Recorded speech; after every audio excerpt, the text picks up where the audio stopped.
Anthrax, Bacillus anthracis or B. anthracis, is a gram-positive rod-shaped bacteria that is a very caustic disease and has been around for hundreds of years.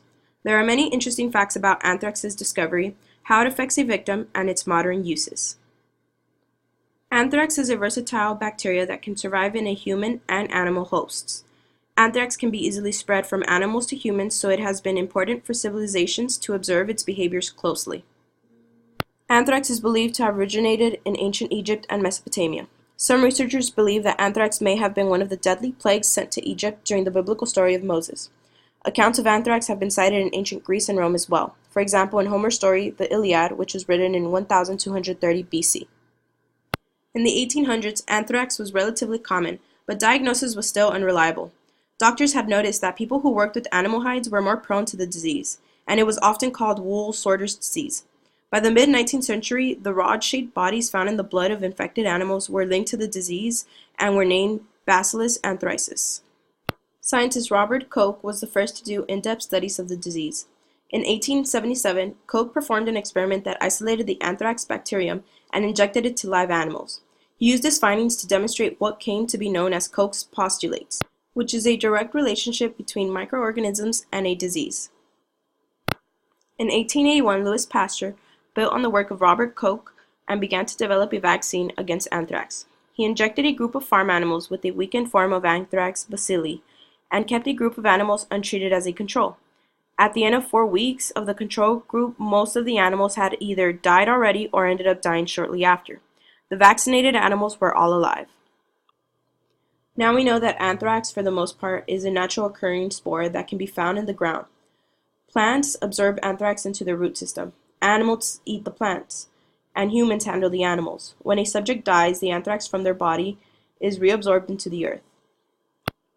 There are 4 types of anthrax that vary both in effects and how quickly it affects a person.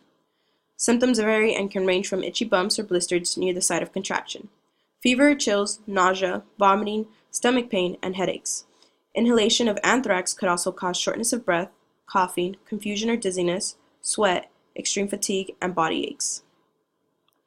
As anthrax infects a host, it germinates locally or near lymph nodes. Where it is able to move through the body's lymphatic system, the anthrax microbe starts to create toxins and multiply, which leads to the systemic diseases. Anthrax has the ability to enter a cell and release exotoxins and hamper the patient's immune responses. As the disease progresses, symptoms intensify and can result in swelling of the abdomen, painful swallowing, hoarseness, and fainting. Later stages usually result in shock, organ failure, and meningitis.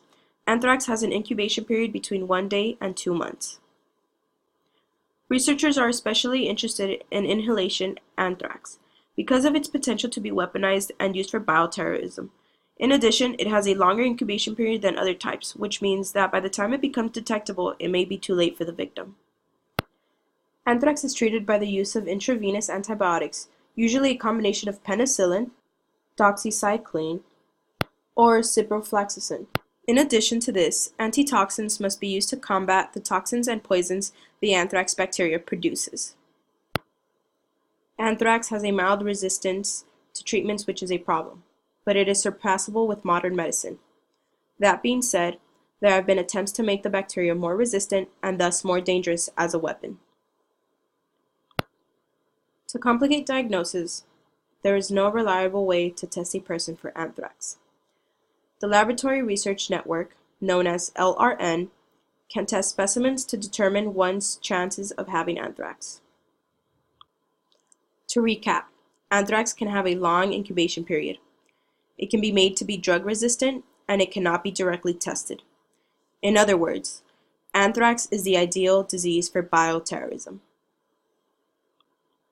Because of its serious potential for widespread harm, there are a series of checks and balances in place to test areas for infection and react to possible infections as soon as possible. Most of the initial testing would be conducted by the Laboratory Research Network, LRN. Environmental sampling systems are consistently being used and upgraded to make sure there is no chance of biohazard. For example, a biohazard detection system has become incorporated with the U.S. Postal Service. In the event of bioterrorism with anthrax, In the event of bioterrorism with anthrax, there are multiple governmental response teams sent out with a specific code of conduct to follow to help as many people as possible. However, no matter how well prepared we are, there is still a risk of widespread fatalities. Researchers are focusing on developing accurate methods to test for anthrax and more efficient ways to treat the disease. On the other side of the spectrum, there are people who are attempting to perfect weaponized anthrax and make it more drug-resistant. It is a versatile bacteria that can survive in human and animal hosts.